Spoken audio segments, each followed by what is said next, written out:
The Star Treader by Clark Ashton Smith. A voice cried to me in the dawn of dreams, saying, "Make haste, the webs of death and birth are brushed away, and all the threads of earth wear to the breaking spaceward gleams.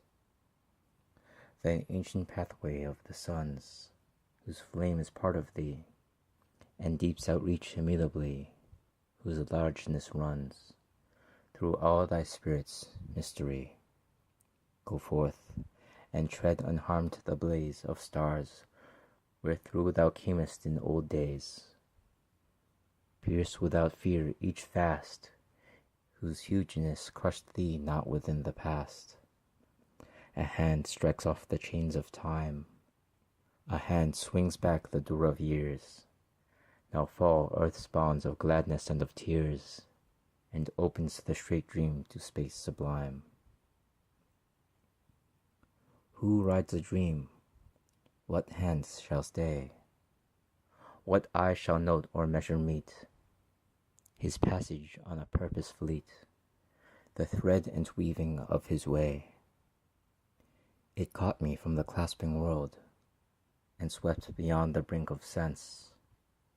My soul was flung and poised and whirled, like to a planet chained and hurled, with solar lightning strong and tense.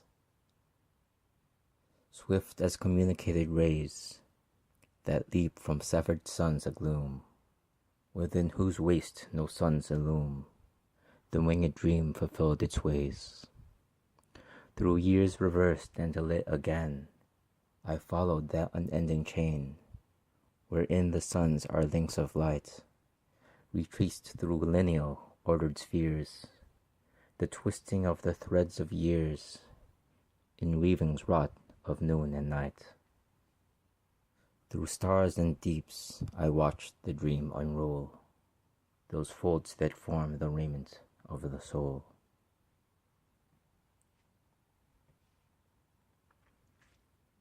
Enkindling dawns of memory, each sun had radiance to illume a sealed, disused, and darkened room within the soul's immensity. Their alien ciphers shone and lit. I understood what each had writ upon my spirit's scroll. Again I wore mine ancient lives, and knew the freedom and the gyves that formed and marked my soul. I delved in each forgotten mind, the units that had builded me, whose deepness before were blind, and formless as infinity. Knowing again each former world, from planet unto planet world, through gulfs that mightily divide, like to an intervital sleep, one world I found where souls abide, like winds that rest upon a rose. Thereto they creep, to loose all burdens of old woes. And one I knew, where warp of pain is woven in the soul's attire, and one, where with new loveliness is strengthened beauty's olden chain, soft as a sound and keen as fire, in light no darkness may depress.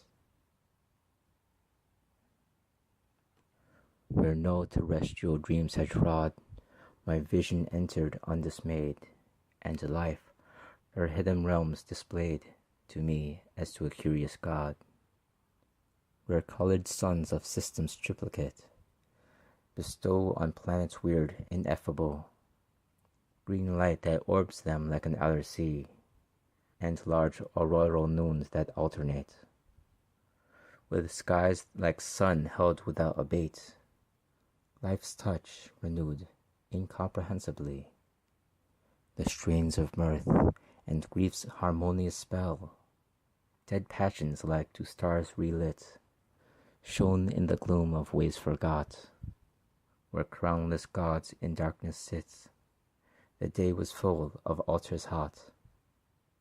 I heard, once more a part of it, the sensual music of the Pleiades, and to Alcyone my soul swayed with the stars that own her song's control. Unchallenged, glad I trod, a revenant, in worlds Edenic longly lost, or walked like spheres that sing to these, or space no light has crossed, diverse as hell's mad antiphony uptossed to heaven's angelic chant. What vasts the dream went out to find? It seems beyond the world's recall, in gulfs where darkness is a wall, to render strong Antares blind. In unimagined spheres I found the sequence of my being's round, some life where firstling mead of song, the strange imperishable leaf, was placed on boughs that starry grief had crowned and pain anointed long.